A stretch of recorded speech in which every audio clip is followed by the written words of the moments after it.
Welcome. How's everybody doing? Hope you are doing well. My name is Andrew Kuhn, Focus Compounding, sitting next to Geoff Gannon. Jeff, how's it going today? It's going very well, Andrew. How's it going with you? It's going great. We hope it's going great for everybody else. If this is the first time you are tuning in, be sure to check out all of our content. Go to www.focuscompounding.com to get access to investment write-ups by Sir Geoff Gannon. Make sure you follow me on Twitter at Focus Compound. Every single day, we use QuickFS. That is quickfs.net. If you follow me on Twitter and you see me tweeting out pictures of 20-year data of financial statements, that's me pulling the information from QuickFS. I'd like to say that I, put together that model, but really all I did was click a button and pulled it on whatever company I wanted. The website continues to get better, and if you do sign up, make sure you tell them that you came from Focus Compounding. I mean, look at this. Now they have the United Kingdom, Australia, and New Zealand. So I think when we first started using the website, it was just the United States and Canada. Mm-hmm. And now they have Canada, Mexico, Australia, New Zealand, United Kingdom, and you could pull data in seconds. So if you do sign up for that, tell them you came from Focus Compounding. So in today's podcast, we're going to be talking about a topic that I get asked about probably 100 times a day.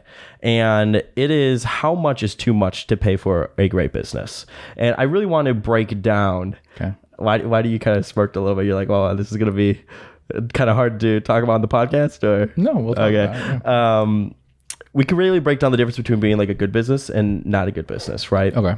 And if you are investing in a good business or you want to hold it for the long term, the returns that the business generates is going to matter a lot more than if you're approaching it from like a multiple re-rating standpoint or like the beauty contest thing where you're just going to want to buy into the company today and hope to flip it in a couple of years when the market realizes something that you realize here today. But really, I just want to talk about how much you could pay today and still make it worth it or still outperform the market. And I have, let me see if I actually could pull this up. I have, if you're watching us on the screen, I have a quick little chart thing right here.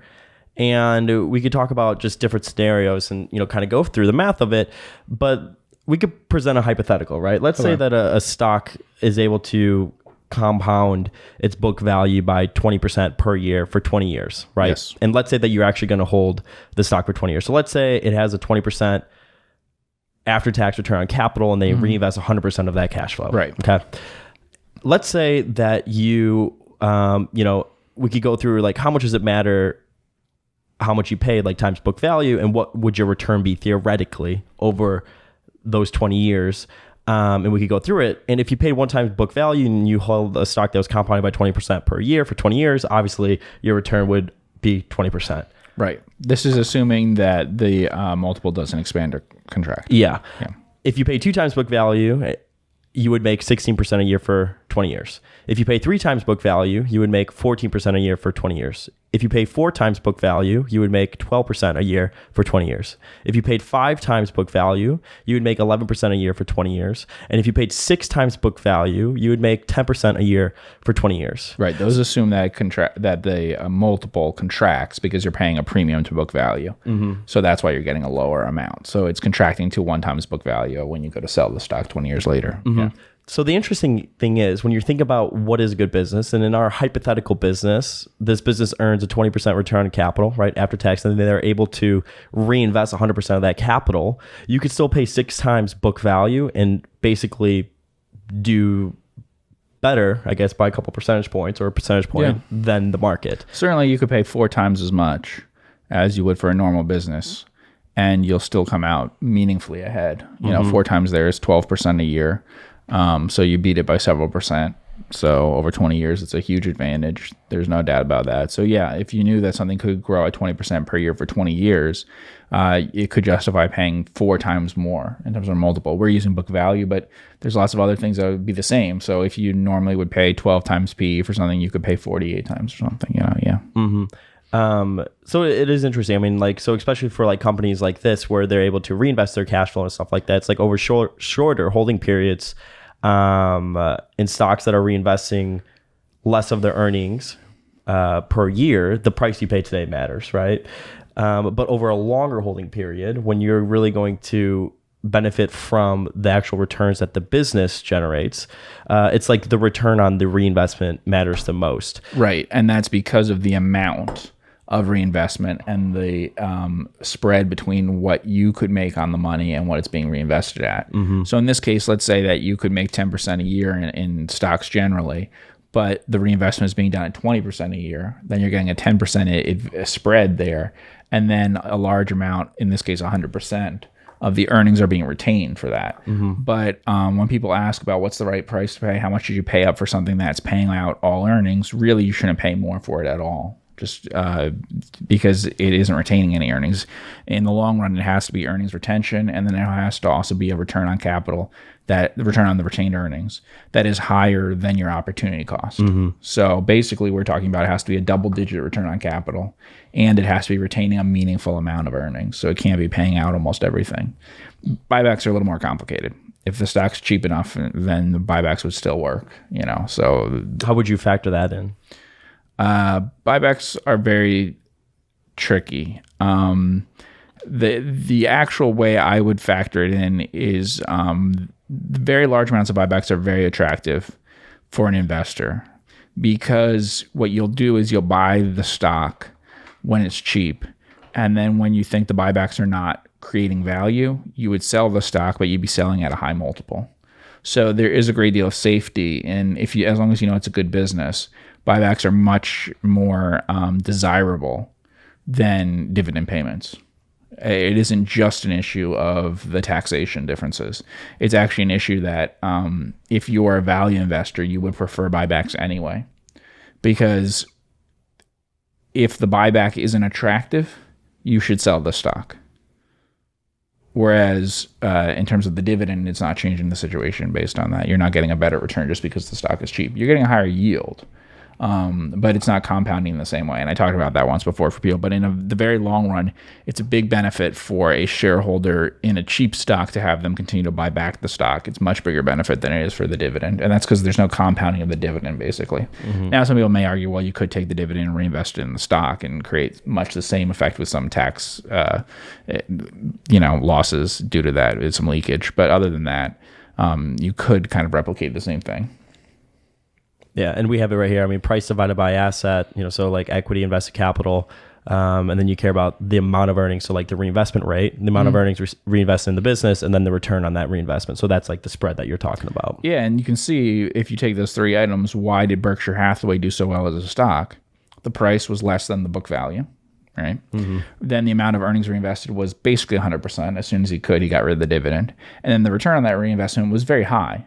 There are other businesses which were as high or higher though, but those businesses did not retain all of their earnings like he did, and they always traded at big premiums over book value. So he had the kinds of returns on reinvestment that you might expect more from like branded consumer goods companies and stuff, who are only retaining some of their earnings and who traded at a high price to book. But his stock, when he started with Berkshire, low price divided by assets, huge amount of earnings reinvested, 100% really, and then a good reinvestment. But 20% is, you could get very good returns with 20% instead of 10%. It's actually, the return on invested capital doesn't have to be tremendously high. Yeah, that was going to be my next question. And when you typically look at companies like this, I mean, are you, breaking it down to, the percentage decimal point, or is it more so of, I intuitively know that this is pretty high? Yeah, I would say the second one. It doesn't really matter whether a company has a 60% return on capital or 30% for the most part. It matters more if it's going in the right direction or not, and whether you think it will over time.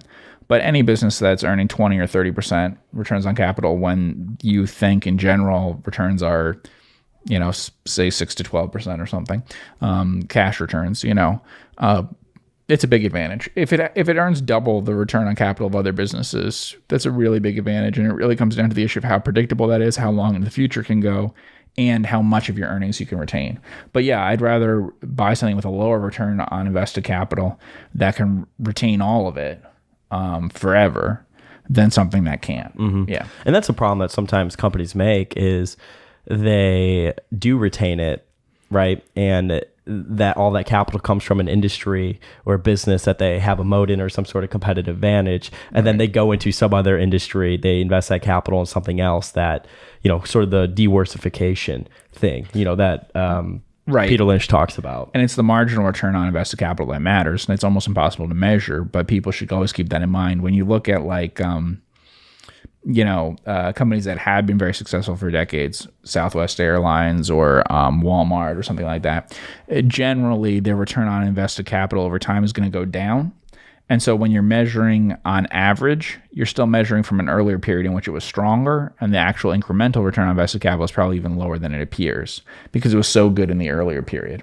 They can still create a lot of value if they started very high, right? If you start with a 40% return on invested capital and over 30 years you go down to a 20% return on capital, then although it's getting worse throughout that entire period, your incremental returns on capital are still good. But that's the thing that you have to look at. And so if you want flat or rising return on invested capital, but if it's a lower return on invested capital, it doesn't matter a great deal to me. I would rather, like I said, it's perfectly fine to have something that has a 19% return on equity that's retaining all of its earnings all the time, as opposed to something that has 40% but is not retaining it, and also it's headed in the wrong direction. The incremental returns are getting a lot lower. Yeah, I mean, what if Buffett paid out a dividend? Right. I think he did one time, didn't he? They talked about in the snowball, he got suckered into it by the board, and then immediately afterwards was like, we'll never do that ever again, or something like that. And then they did something else. They created some sort of like income thing, right, to take out short-term shareholders or something along those lines. Didn't they do something like that with Berkshire? I thought they created, it was like a preferred something. I forget what it was. Okay. I don't remember the details on it, but anyways, so our most popular podcast we've ever done, certainly on YouTube as well, is the Investing the Warren Buffett Way, free cash flow plus growth. And that's the way that we typically think about it, right? So the whole return is what we call it. And it's basically the free cash flow yield, which is free cash flow divided by market cap plus growth. Right. And that's the way that Buffett thinks about it as well. When you can listen to Alice Schroeder talk about him with the car tab company, and just the way he thought about it in general.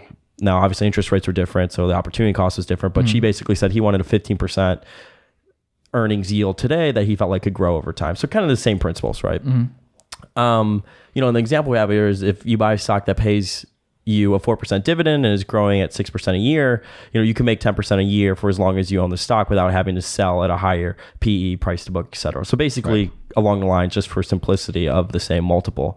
And if you look at the long-term return in stocks, there's a very slight, very, very slight, maybe 1% or something, depending if you measure 100 years or something, return that comes from multiple expansion.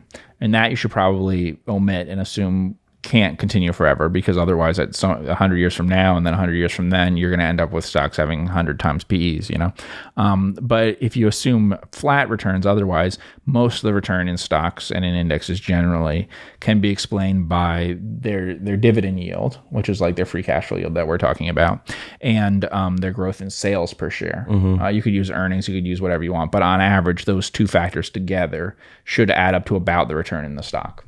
So if you have sales per share growth of 5% a year, let's say it's been 6% a year in the economy growing for 100 years, and you're diluting by 1% a year your share count, right? Then it's like 5% a year is left over, and you pay a 3% dividend because that's what they've been priced at. Then you should expect returns of 8 or 9% or something, and that's not that far from what stocks have actually done. That's what you'd expect in any country over a long enough period of time. And what I like to do, I guess, to break it down in this simple way, is you could really factor in when you're looking at a situation. Let's say your hurdle rate, like just break it down from like a math perspective. And we've done this many times on paper, right? Let's say your hurdle is 15%, it'd be like 15% equals, and you could see, okay, you have a, let's call it a free cash flow yield today of 6%. So that means if, you want to get to that 15%, then you have to fill in that equation with that other number and be like, okay, well, can they actually hit this growth, for example, to fill this, algebraic expression? Right. You're basically using three items that you have there, and you can move any one of the three to solve for it. Yeah.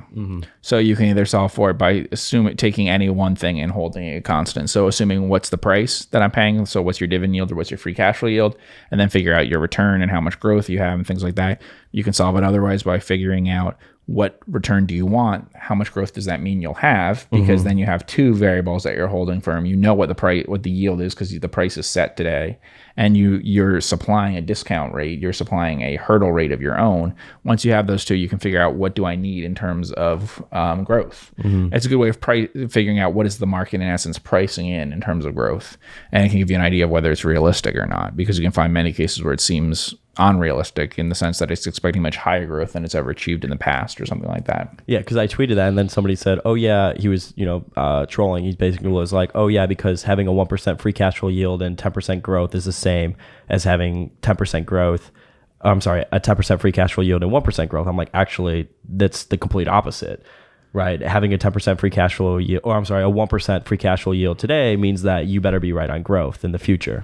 Right, you could think to get to that hurdle. Yes, you could think of it as a curve that way, and in a sense that is, they are, I would say, equivalent with the care that you have to be. I can understand what he's saying there, but you have to be careful because it actually is the same. No, I get it, but I'm saying it's like an inverted way of looking at it. I feel like is why I technically like right, to do but it. Many people I think don't think that they are the same.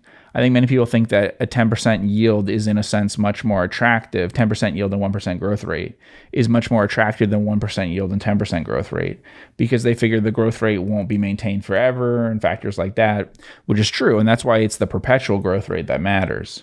But for some things, it's not as hard to figure out. It's not as hard to bet on that as you might think. So, for instance, when we're looking at an insurance company or bank or something, it could be possible that they are getting a steady return on their reinvestment, and so it makes sense. But there are other businesses where that wouldn't make sense. So, for instance, if you have companies in which you have to grow your assets by a lot, a restaurant. Yeah, companies that you have to grow your assets by a lot, it could be a real problem. But it is that at some level, a helpful intellectual framework to think about the fact that those two are essentially the same thing.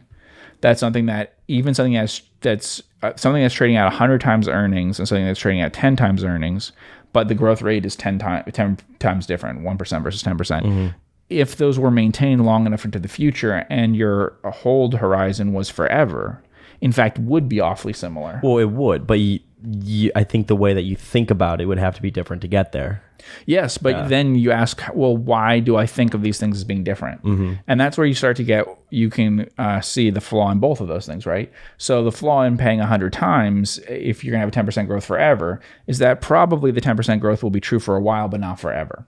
So if we could count on 10% growth forever, that could then, this stock you could pay surprisingly high prices for it if 10% growth actually happened forever. However, you'll notice that the actual number of companies that have grown 10% or more, like if you take companies that have grown at close to 10% for nearly 100 years, it's a list of all just amazing businesses. Most businesses eventually cannot grow that at even such a low rate. 10% doesn't sound like a very high rate, but they actually can't sustain that for a period of 50 to 150 years. They just can't do it. It becomes like brand name things that you know very well. However, on the other side, the problem that you will realize is that while paying just 10 times earnings sounds really attractive, if something has only a 1% growth rate, you may have to flip it fairly fast to be able to get any kind of return from it because things could deteriorate. And the people, even if they do not deteriorate, may not want to hold an asset that has such poor return characteristics, How do you get over staying out of crummy businesses that are at like a 15% free cash flow yield or 20% free cash flow yield? Sometimes you come across them and you're like, oh, wow, this is very levered, or, it looks like there's problems on the horizon, which is why it's trading so cheap. I guess from there, it's really just using your business analyst skills to dig deeper. I mean, because no, 15% free cash flow yield is treated equally amongst different companies. Right. My approach to it, I think, is somewhat different from other people's approach. I worry most about the possibility that they could use a lot of retained earnings at low rates of return.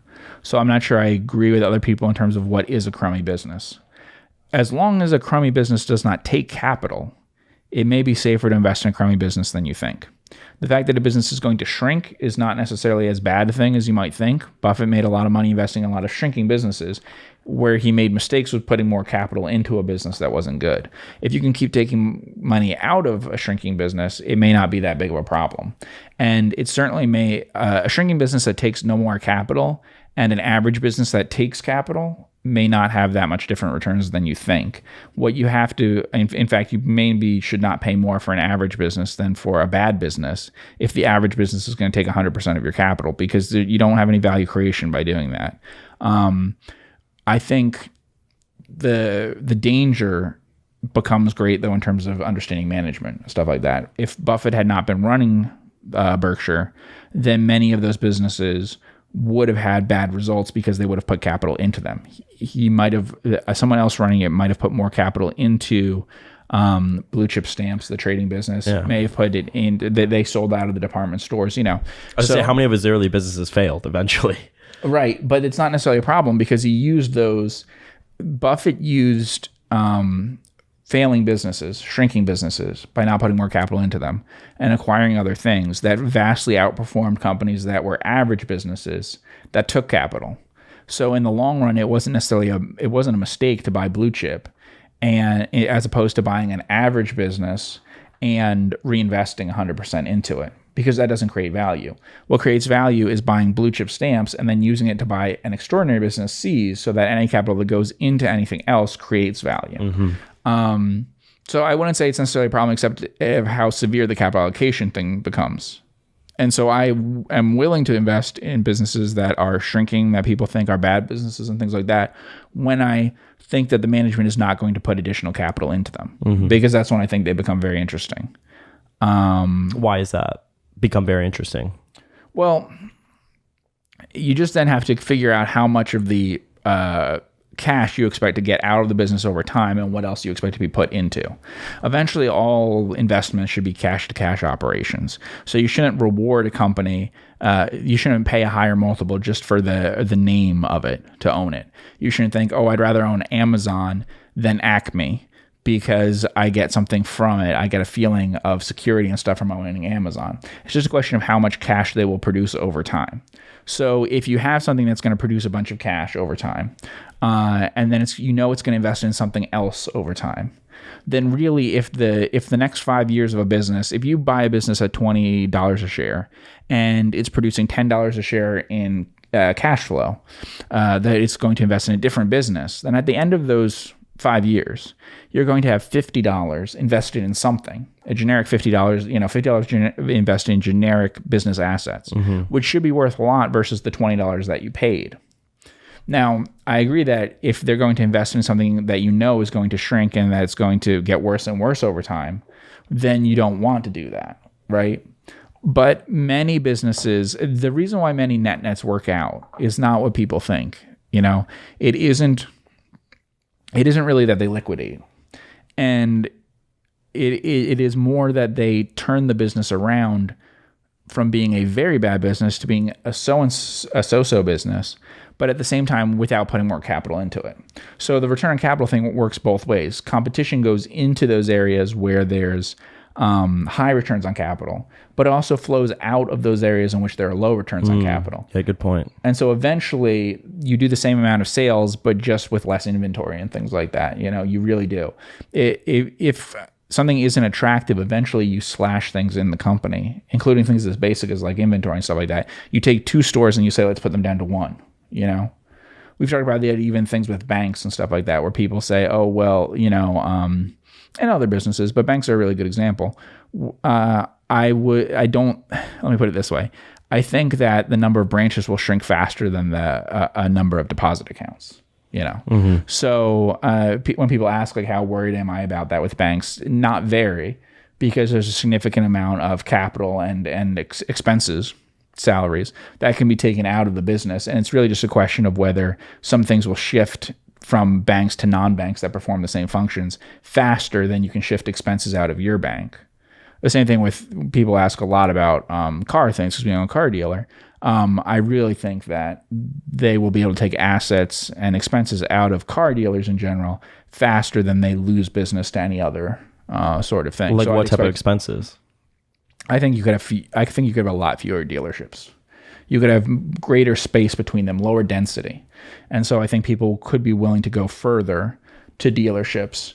I think right now they're packed in more than they have to be for reasons that have to do with the low amount of use of online. And I think that if you put more and more of the process online, then you don't need to have quite as many dealerships as you have now. And I think there are other things that you might not have to have quite as many cars on site. There are different things that you could do to manage how that would work if most of the process was done online. I think you could offset a lot of that. I think you could broker cost or salesman cost. I mean, there's a lot of things. Right. I think that there's a lot of ways that you could increase the amount of dollar volume of sales at each location. So I just don't think that you would necessarily have to have as much land and as much inventory in terms of cars on the lot in high expense land. Very, very desirable retail space. Yeah, just having an offsite warehouse, right? Pull it up, drive it there. Yeah. If you're doing most of your browsing in an online type situation and then you're just closing at a dealership, the dealership now can be 2 or 3 times further away from you and it's still convenient enough, as opposed to if you're window shopping, basically, as some people do, by going to a few different dealerships that are all located pretty close to each other and considering things that way. You're doing more research yourself online. Do you think that's how it is though with cars? Do you think, I would bet a vast majority of people that go to dealerships, they know the type of car that they want when they're going there. I think that is true now more so than it was in the past. And I think that's because of the internet. Yeah. Yeah. So it could really change the industry going forward like that. And I think because of COVID, more and more of the process has gone in the direction of being able to be done online. Yeah. And there's just more stuff that can be shared that way than across a group of dealers. If you own a lot of different locations, how many cars do you need? Where do you need them? All of that kind of stuff becomes easier, I think, to manage those levels. So I don't see it as harmful to returns on capital necessarily. But then that doesn't mean that I see a lot of growth for it. I'm just saying I look at it and say, do I think that you could do a higher amount of earnings on the same or lower amount of capital? It's like a railroad or a bank. Yeah. And I'd say, yes, it is. And that's what I care most about. Yeah. Yeah, I don't think it becomes less efficient. And a lot of that's just looking at the numbers. Like we talked about, for instance, bank branches in the United States. There haven't been a lot of new banks started or a lot of bank branches opened up since the financial crisis. It hasn't been something that's happened a lot anyway. So although it might have been sudden what happened with COVID, it wasn't a huge surprise when COVID did happen that some banks pulled back on that and thought about, do I really need these costs and everything? It was already something that was dawning on them over the last decade. Definitely true when we talk about things like dealers. For the most part, there haven't been more and more added over time. There's been more and more volume done at fewer and fewer dealerships for a very long time. I mean, there used to be a lot lower sales per dealership, 60 years ago or something. So it was a trend that is positive for being able to do more turnover, which is what we'd like to see. When you invest in a business, you would like to, improving turns is something that is a big reason why you'd be attracted to an industry, right? Sure. Is that you think the turns are going to improve over time, that you think there'll be less need for inventory, PP&E, et cetera, per dollar of sales. And you don't want to go into industries where the reverse is true, like where you feel they have to carry more inventory. Yeah, it'll be interesting to see coming out of COVID or when, the world fully is normalized, right? How much more efficient companies are. Because, as you know, right, we've spoken with companies where they used COVID as an excuse to restructure. Right. And to cut the fat and to think about their business from a different perspective of, do we need these costs? Do we need this extra branch? Do we need this extra salesman or saleswoman, Right. And so that can change the return on capital situation that they have there. The downside being that if you happen to have cut more labor than you needed, then it can become harder to entice people to come back to get new workers in and stuff like that.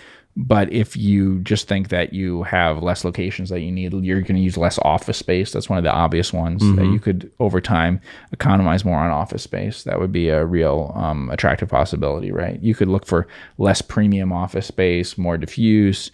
You could cycle more workers through where they're not working all the time at the same location. So on average, across a whole organization, even pretty small reductions in how much time someone spends in the office would add up. It might not seem like it going from 5 to 4 days for someone is a big difference in terms of the office demands, but it can be pretty big for a company depending on what kind of company. Yeah. I mean, we've talked a little bit about Walmart, right? It'll be interesting to see, if 24/7 is a thing again, or, certain restaurants or other retail outlets closing early at 8 o'clock as opposed to like midnight or being open all night. Yeah, I think you'll see shorter hours than you used to have because more companies experimented with having shorter hours. And they'll say, eventually they may go back, right? Because eventually for competitive reasons and stuff, you test out everything. And so if you can't grow sales any other way, eventually you test it out. But at first, I think lots of places will say, well, we didn't really see a lot of harm by going to shorter hours, right? And so why would we be the first ones to go to longer hours, back to longer hours when there's they're just starting the cycle all over again. Yeah. The competitors are doing it, so we got to do it, and then just But eventually, again. exactly. Eventually, everyone, it's not a guarantee that it won't happen again, but it is for a period of time. I think that you'll see shorter hours from companies. Yeah. Got it. Cool. Well, I want to thank everybody so much for tuning in with the both of us here today on the Focus Compounding Podcast. Make sure you hit that subscribe button wherever you are listening or watching us. A rating and review goes a very long way. If you're watching us on the screen right now, QuickFS, be sure to sign up there.